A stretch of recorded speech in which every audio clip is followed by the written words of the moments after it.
She's an articulate voice for conservative values and wisdom in America.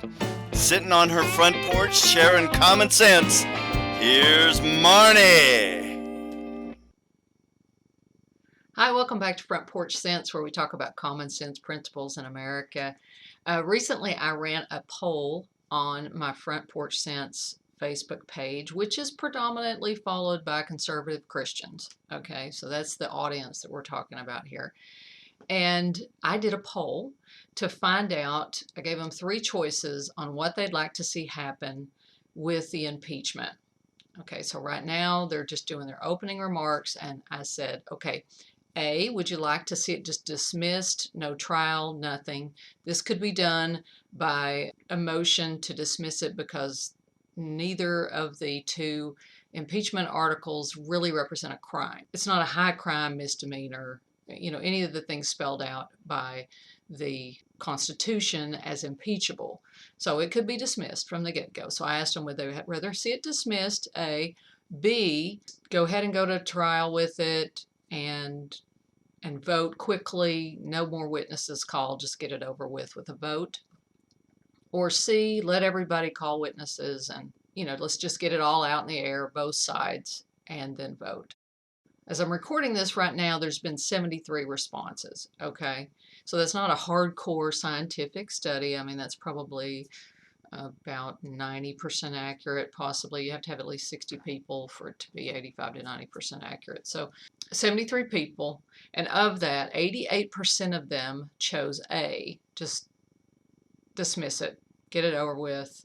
By doing that, it would set a precedent as well that we're just not going to impeach people over stupid things and partisan reasons. We're just going to only impeach when it really is something the Constitution spells out. That would set that precedent going forward, which would leave a legacy to our children that we're going to stand by what the Constitution says. So 88% of these Christian conservatives said, let's just call it what it is. It's junk, kick it out. The second option of just go to trial quickly, no more witnesses, 4% chose that, and a remaining 5% chose to let's air it all out, let's expose everything. And there were a lot of people who replied with, yes, let's dismiss it and make the Democrats pay for this. They're going to have to pay for this somehow. They've spent millions of taxpayer dollars, wasted our time, and there needs to be some, payback for having to do this. So that was the overall sentiment of these people, and I found that rather fascinating. I thought maybe more people would want to go ahead and call more witnesses and everything. And then I thought about this time when I went to the Republican convention, the state of Georgia Republican convention back in 2012. I was a delegate. My son and I were delegates. And if you're not familiar with the delegate process, anybody can come in and vie to be a delegate, and we were doing that. And the reason it matters is because when you go to to the final vote at the national level, if there's a really close tie between, 2 candidates that people want, the first time they vote based on what their states say, and the second time the delegates can vote according to their own conscience.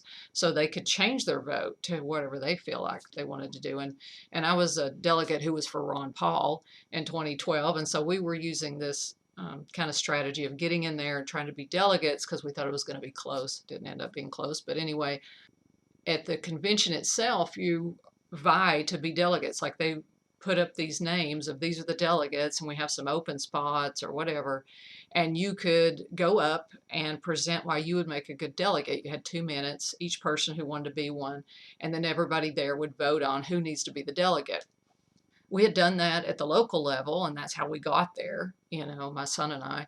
By the time we got to the state level, they spent the whole day just with these mind-numbing talks. I mean, we sat there and read our Constitution and things like that because these talks were so boring. Just the whole day, you're sitting there 9 to it got to be 4 in the afternoon, and they haven't done any of this where we could vie to be delegates. We couldn't get up there and try to get some of the spots or challenge someone else. If you had 2 nominations, you could get up and try to be one of the delegates.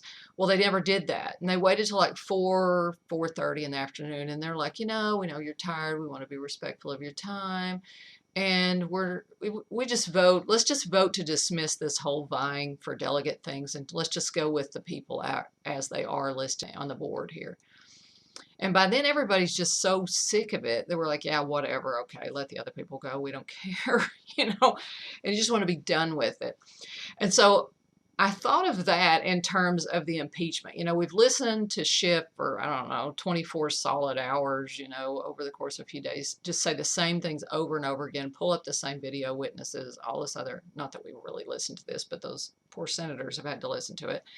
And we as a people have had this drug on his entire presidency where they're always doing something to him, and we're just sick of it.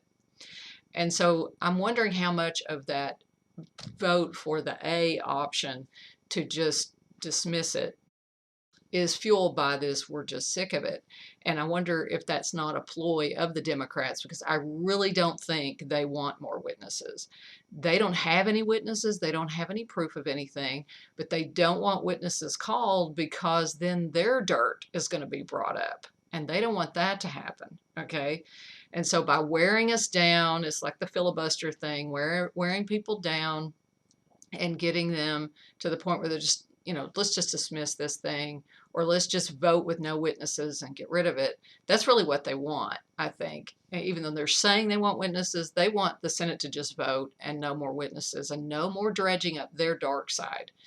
Now, there's a part of me that says, let's don't play into their plan and what they want. And I think the good compromise is probably A, because we really don't want to set a precedent going forward for future presidents that, you can be impeached because you wore a red shirt for your interview or whatever. I mean, whatever they decide. I mean, they could make up anything and call it an offense the way they've done it this time. And so we need to probably stand that ground, draw the line in the sand. But I predict we are sacrificing any kind of trial over what they have done to President Trump or Biden's or whatever, or hearing the real evidence on any of that. We're probably sacrificing that. I don't see that the deep state is going to let a trial ever come up where these people are going to have to pay for what they did. So we're going to have to vote these people out of office come November. They've got to go. We need to send a clear message to them of A, what you did is unconstitutional and we're not going to listen to it anymore. And B, you're getting out of here. We do not want you people in here anymore, and we're going to vote you out. Pelosi, all of them out. And if Pelosi's crazy California people who are living in the streets and everything out there, ruining their cities and stuff, want to keep voting for her, fine. But we need a majority so she is not Speaker of the House anymore. That is what we've got to do. We got to wake people up to what is happening and get these people out of there, because we cannot count on a fair trial to really prosecute these people for what they've done or their, crooked dealings. We just can't count on that. We've got to vote out these people. That's my 2 cents on this. That's my opinion. You're welcome to disagree. That's fine. I understand why some people want to just go for the whole trial to start with. But those are the things I'm thinking about. Y'all take care. God bless.